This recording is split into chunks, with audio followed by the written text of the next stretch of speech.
Hello everyone, मैं हूं कामरान चौधरी और आप देख रहे हैं केमिस्ट्री विद कामरान। हम लोगों ने आपकी क्लास 10 का चैप्टर नंबर 15 वाटर स्टार्ट किया हुआ है। आज हम लोग इस चैप्टर का 15.3 topic which is soft and hard water, जो कि इम्पॉर्टेंट टॉपिक है, वो स्टार्ट करेंगे।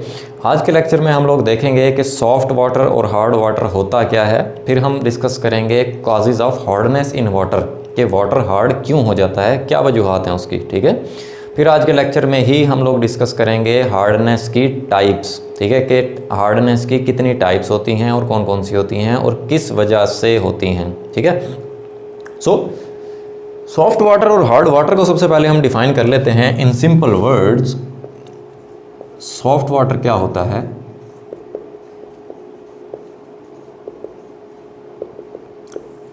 कि the water which produces good lather with soap, कि ऐसा वाटर, ऐसा पानी जो कि साबुन के साथ अच्छी झाग बनाए। ठीक है, उसको हम क्या बोलते हैं कि ये वाटर जो है ये सॉफ्ट वाटर है, राइट। फिर इसी तरह से आप हार्ड वाटर को कैसे डिफाइन करते हैं?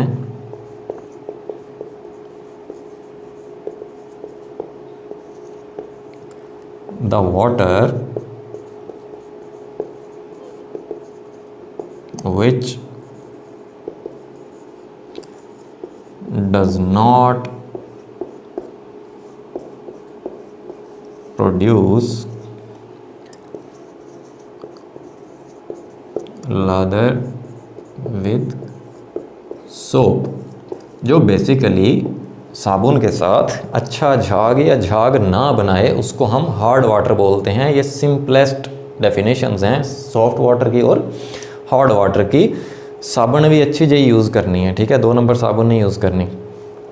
इस तरह से आप लोग सॉफ्ट वाटर और हार्ड वाटर को डिफ़ाइन कर लेते हैं। अब हम ये देख लेते हैं कि बेसिकली हार्ड वाटर की कॉजेज़ क्या हैं, क्यों वाटर जो है वो हार्ड हो जाता है। Causes of hardness in water. अब ये मैं आपको डिटेल से राइटिंग में आपको मैं समझा देता हूँ, ताकि आपके साथ साथ नोट्स भी बनते रहें। अब कुछ लोग जो है वो नोट्स डिमांड कर रहे होते हैं, ठीक है। मैं आपको पहले भी कई लेक्चर्स में बता चुका होता हूँ, जो आपकी बुक होती है वो एक ऑथेंटिक सोर्स ऑफ इंफॉर्मेशन है, आपने बुक को ही फॉलो करना है।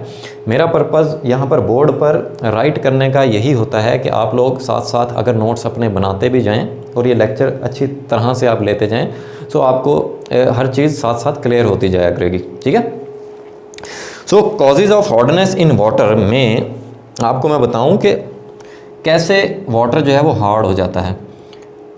सबसे पहले the rain while coming down absorbs carbon dioxide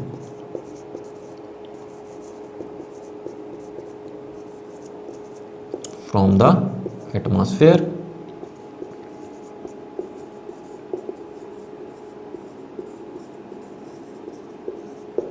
ठीक है, बारिश जो होती है उसने, जब वो नीचे आ रही होती है, नीचे गिर रही होती है, उसने एटमॉस्फेयर में मौजूद कार्बन डाइऑक्साइड को क्या कर लिया, एब्जॉर्ब कर लिया। ठीक है, उसके बाद क्या होता है, the water mixed with carbon dioxide. अब वो वाटर जो कि कार्बन डाइऑक्साइड के साथ मिक्स हुआ हुआ है, when passes through the beds of soil, वो वाटर जो कि कार्बन डाइऑक्साइड के साथ मिक्स हुआ हुआ है जब वो मिट्टी की तहों से बहता है, ठीक है, मीन्स के मिट्टी की तहों के ऊपर बहता है, देन होता क्या है, converts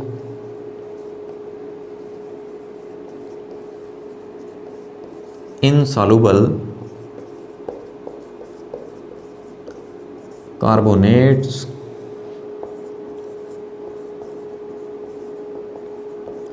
of calcium and magnesium into soluble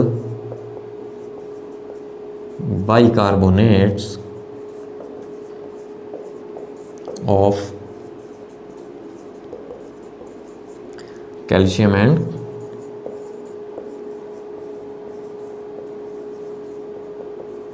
magnesium. अब वो पानी जिसने कार्बन डाइऑक्साइड एब्जॉर्ब की हुई थी, जब वो मिट्टी के ऊपर से बहता है तब वो उस मिट्टी में मौजूद इनसॉल्युबल कार्बोनेट्स, अब जो कैल्शियम और मैग्नीशियम के कार्बोनेट्स होते हैं CaCO3 या MgCO3, वो वाटर में इनसॉल्युबल होते हैं, ठीक है। बट कार्बन डाइऑक्साइड क्योंकि उसने वाटर ने एब्जॉर्ब की हुई है, इस वजह से वो वाटर जो कि कार्बन डाइऑक्साइड जिसने एब्जॉर्ब की हुई है वो इन इनसॉल्युबल कार्बोनेट्स को किस में कन्वर्ट कर देता है, bicarbonates of calcium and magnesium. अगर अभी भी समझ नहीं आ रही, मैं अभी इक्वेशन राइट करूंगा, उसमें आपको क्लियर हो जाएगा, ठीक है। इसके अलावा दिस वाटर में dissolve chlorides and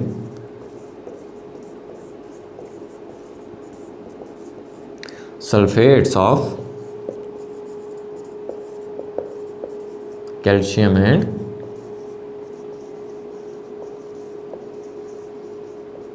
magnesium.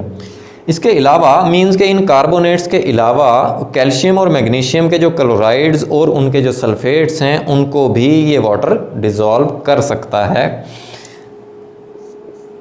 Basically these salts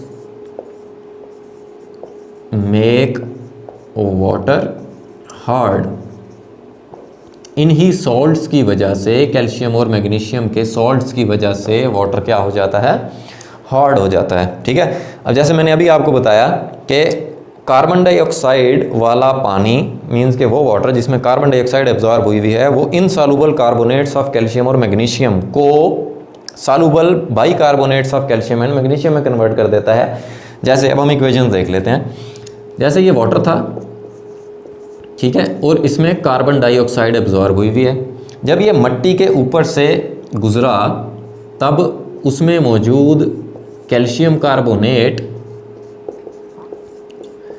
और जो मैग्नीशियम कार्बोनेट थे उनको इस वाटर ने किस में कन्वर्ट कर दिया, कैल्शियम और मैग्नीशियम के बाइकार्बोनेट्स में।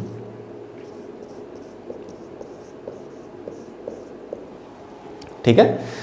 सो इस तरह से अब आपको समझ आ गई होगी कि ये वाटर जिसने कार्बन डाइऑक्साइड एब्जॉर्ब की हुई है उसने in carbonates of calcium and magnesium को कैल्शियम बाइकार्बोनेट और मैग्नीशियम बाइकार्बोनेट में कन्वर्ट कर दिया। यहाँ से आपको ये चीज़ क्लियर हो गई कि वाटर में मौजूद कैल्शियम बाइकार्बोनेट और मैग्नीशियम बाइकार्बोनेट की वजह से वाटर क्या हो जाता है, हार्ड हो जाता है। सो इस तरह से आप कह सकते हैं कि rain water dissolve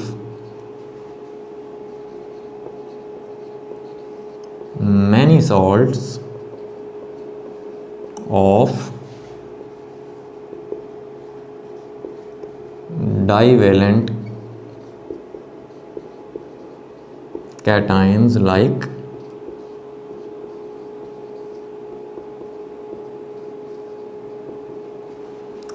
and anions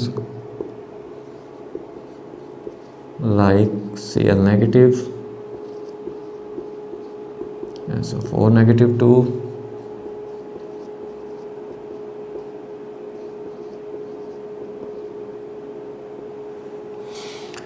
okay. Rain water बहुत से सॉल्ट्स को डिसॉल्व कर लेती है, जैसे डाईवेलेंट कैटाइंस जो कि मैग्नीशियम का और कैल्शियम का आयन होता है। अब डाईवेलेंट एटम आप ऐसे एलिमेंट को बोलते हैं जो कि दो केमिकल बॉन्ड्स बना सकता है जिसकी वैलेंसी 2 होती है। जैसे मैग्नीशियम और कैल्शियम, इनकी वैलेंसी 2 होती है, मींस कि ये अपने वैलेंस शेल से 2 इलेक्ट्रॉन्स रिमूव कर देते हैं। जैसे आपको पता है कि मेटल्स की एबिलिटी होती है इलेक्ट्रॉन्स को रिमूव करने की, राइट। फिर इसी तरह से कुछ एनाइंस हैं, जैसे Cl negative, SO4 2 negative, HCO3 negative 1 और CO3 नेगेटिव 2। सो इस तरह के जो कैटाइंस और एनाइंस के जो सॉल्ट्स होते हैं उनको रेन वाटर जो है वो डिसॉल्व कर लेता है, ठीक है। फॉर एग्जांपल, जैसे हम सॉल्ट्स की एग्जांपल देख लेते हैं। जिप्सम, जिप्सम का क्या फार्मूला होता है? CaSO4.2H2O and limestone. लाइमस्टोन आप किसको बोलते हैं? कैल्शियम कार्बोनेट को, ठीक है। ये जो इस तरह के सॉल्ट्स होते हैं, जो रेन वाटर होता है वो इन सॉल्ट्स को डिसॉल्व कर लेता है। अब ये जिप्सम का फार्मूला लिखा हुआ है CaSO4 कैल्शियम सल्फेट .2H2O। अब यहाँ पर आपको ये जो .2H2O नज़र आ रहा है, इसका मतलब ये है कि कैल्शियम सल्फेट के एक मॉलिक्यूल के साथ 2 वाटर के मॉलिक्यूल्स अटैच्ड होंगे, उसको 2 वाटर मॉलिक्यूल्स ने सराउंड किया हुआ होगा। अब ये जो .2H2O लिखा हुआ है ना, इसका ये मतलब है कि ये कैल्शियम सल्फेट के मॉलिक्यूल के साथ फिजिकली अटैच होते हैं, नॉट केमिकली, ठीक है। रिएक्शन नहीं होता इनका, फिजिकली अटैच होते हैं। इसी चीज़ को आप बोलते हैं बेसिकली वाटर ऑफ क्रिस्टलाइजेशन, कि कैल्शियम सल्फेट की जो वाटर ऑफ क्रिस्टलाइजेशन है वो 2 है। क्यों? क्योंकि 2 वाटर के मॉलिक्यूल्स अटैच्ड हैं, ठीक है। फिर इसी तरह से जो लाइमस्टोन है CaCO3, मीन्स के इस तरह के जो सॉल्ट्स होते हैं उनको रेन वाटर क्या कर लेता है? डिसॉल्व कर लेता है। So these salts make water hard। So in salts की वजह से वाटर जो है वो क्या हो जाता है? हार्ड हो जाता है। However, ये जो जिप्सम होती है ना, gypsum is sparingly soluble in water, means के ये थोड़ी बहुत वाटर के अंदर सॉल्युबल है, ठीक है। बहुत ज़्यादा अच्छे तरीके से ये सॉल्युबल नहीं है। But limestone is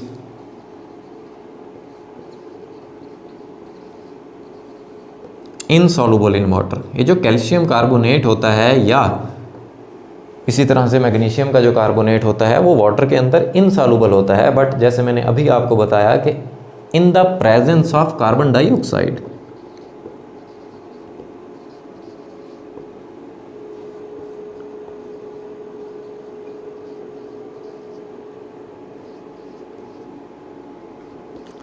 a small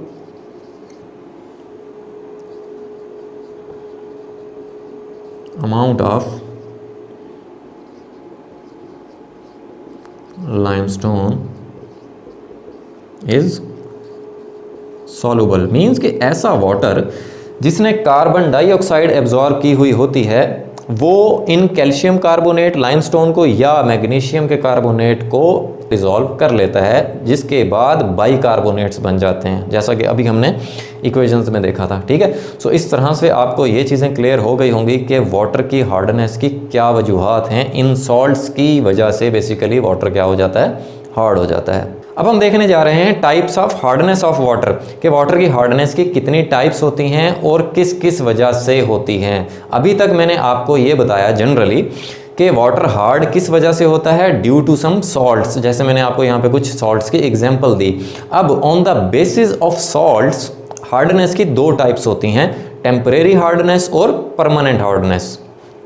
so hardness is of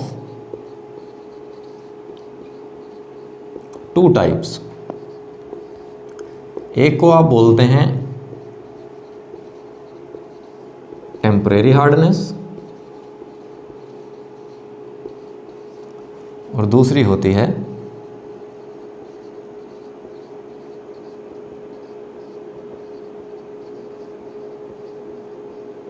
permanent hardness. सबसे पहले हम टेम्परेरी हार्डनेस को देख लेते हैं, ये क्या होती है।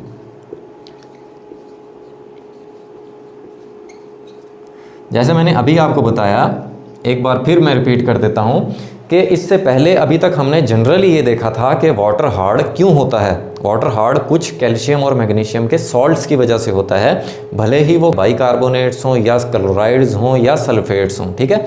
अब on the basis of those salts हम वाटर की हार्डनेस को दो टाइप्स में डिवाइड करते हैं, टेम्परेरी हार्डनेस और परमानेंट हार्डनेस में। अब टेम्परेरी हार्डनेस क्या होती है?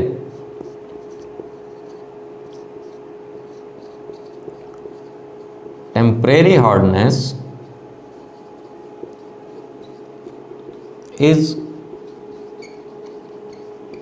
because of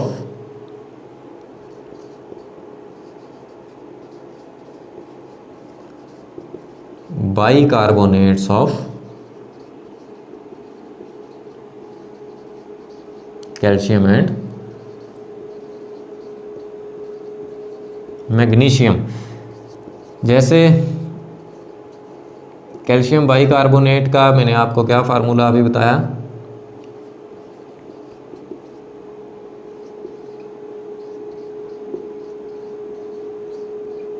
ये कैल्शियम बाइकार्बोनेट हो गया। इसी तरह से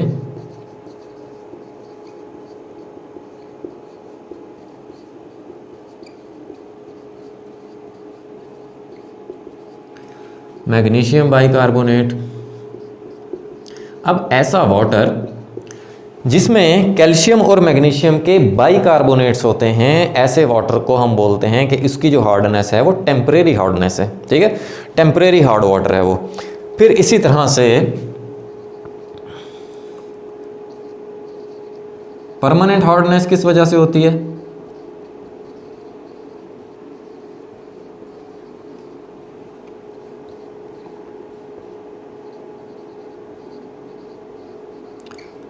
permanent hardness is because of chlorides and sulfates of calcium and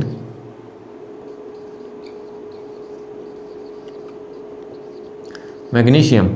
अब ऐसा हार्ड वाटर जिसमें कैल्शियम और मैग्नीशियम के क्लोराइड्स और सल्फेट्स मौजूद होंगे, देन उसकी जो हार्डनेस होगी वो परमानेंट हार्डनेस होगी, राइट। जैसे कैल्शियम सल्फेट का तो मैंने अभी आपको फार्मूला बताया, जिसको आप जिप्सम बोलते हैं,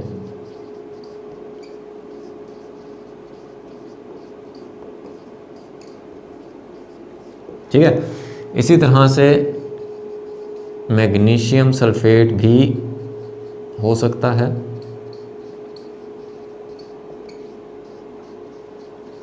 MgSO4। इसकी जो वाटर ऑफ क्रिस्टलाइजेशन होती है वो 7 होती है, ठीक है। या फिर कैल्शियम और मैग्नीशियम के क्लोराइड्स हो सकते हैं, जैसे CaCl2.6H2O, ठीक है।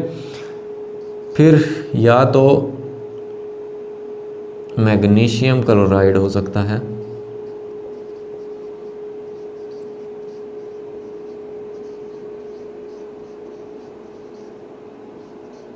इसकी जो वाटर ऑफ क्रिस्टलाइजेशन होती है वो 5 होती है, ठीक है। सो इन सल्फेट्स और क्लोराइड्स की वजह से वाटर क्या हो जाता है, परमानेंट हार्ड हो जाता है, इसको बोलते हैं परमानेंट हार्डनेस। ठीक है। सो उम्मीद है अब आपको ये चीज़ क्लियर हो गई होगी कि सॉफ्ट वाटर क्या होता है, हार्ड वाटर क्या होता है, और वाटर में हार्डनेस की क्या वजूहात होती हैं जिनको आप causes in of hardness in water बोलते हो। ठीक है। फिर हमने ये देखा कि हार्डनेस की कितनी टाइप्स होती हैं, 2 टाइप्स होती हैं, टेम्परेरी हार्डनेस और परमानेंट हार्डनेस। टेम्परेरी हार्डनेस किस वजह से होती है और परमानेंट हार्डनेस किस वजह से होती है। उम्मीद है आपको लेक्चर की समझ आ गई होगी। अगर आपको वीडियो पसंद आई है देन चैनल को सब्सक्राइब करें, वीडियो को लाइक करें और शेयर ज़रूर कीजिएगा। अगर अभी भी आपका कोई क्वेश्चन है देन आप मुझे ईमेल भी कर सकते हैं और नीचे कमेंट सेक्शन में पूछ भी सकते हैं, कोई भी क्वेश्चन हो अगर आप लोगों का। ठीक है। फिर हम नेक्स्ट लेक्चर में अब डिस्कस करेंगे कि हम ये टेम्परेरी हार्डनेस और परमानेंट हार्डनेस को कैसे रिमूव करेंगे। हम उसके कुछ मेथड्स देखेंगे कि परमानेंट हार्डनेस को हम कैसे रिमूव कर सकते हैं और टेम्परेरी हार्डनेस को हम कैसे रिमूव कर सकते हैं।